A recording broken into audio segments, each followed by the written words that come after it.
Fréquemment dans les Écritures, nous sommes mis en présence de manifestations du moi. N'est-ce pas ici la grande Babylone que j'ai construite, s'écrit Nebuchadnezzar. Je dirais à mon âme, maintenant repose-toi. Luc 12, 19. Décide l'homme à qui suffisent les biens de ce monde. Je ne suis pas comme le reste des hommes. Luc 18, 11 s'écrit avec le pharisien, ceux qui s'imaginent être moralement supérieurs aux autres. Je suis plus saint que toi. Ésaïe 65, 5 affirme l'homme pénétré de sa propre justice. Je suis riche et n'ai besoin de rien. Apocalypse 3, 17 déclare ceux qui sont contents d'eux-mêmes, imbus d'eux-mêmes, autosuffisants.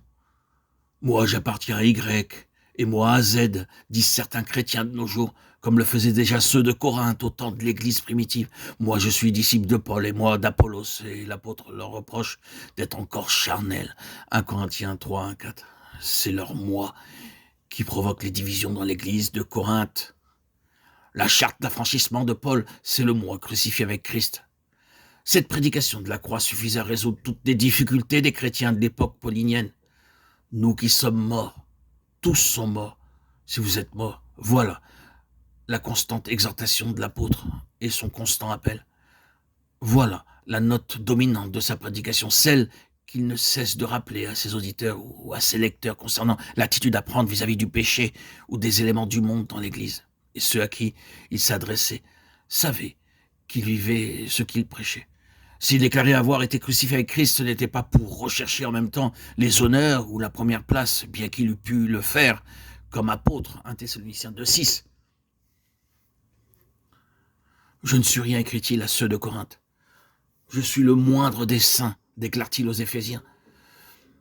Le secret de sa force fut ce renoncement à soi-même auquel le Seigneur convie tous ceux qui veulent le suivre, toutes ces choses que les hommes recherchent.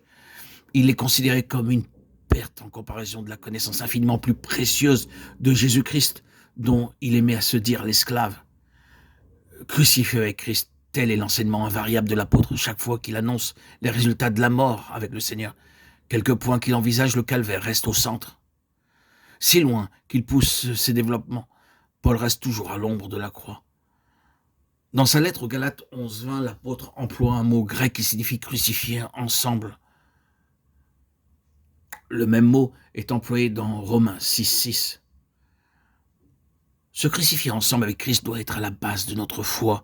Si nous voulons expérimenter une constante délivrance, il faut que nos regards soient rivés sur le Christ crucifié et non pas tournés intérieurement sur nous-mêmes et nos expériences.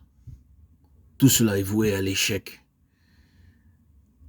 Il nous faut la reddition du moi, le renoncement à nous-mêmes et être centré sur le Seigneur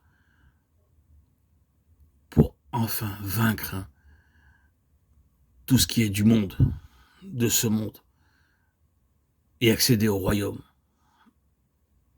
à la guérison, à la complète délivrance. Ces forces insoupçonnées que le Seigneur nous donne ne sont accordées qu'à ceux qui renoncent à eux-mêmes. Ainsi peuvent puiser à la source purificatrice de vie qu'est Jésus, le Sauveur, Christ, en nous l'espérance de la gloire. Colossiens 1, 26, 27.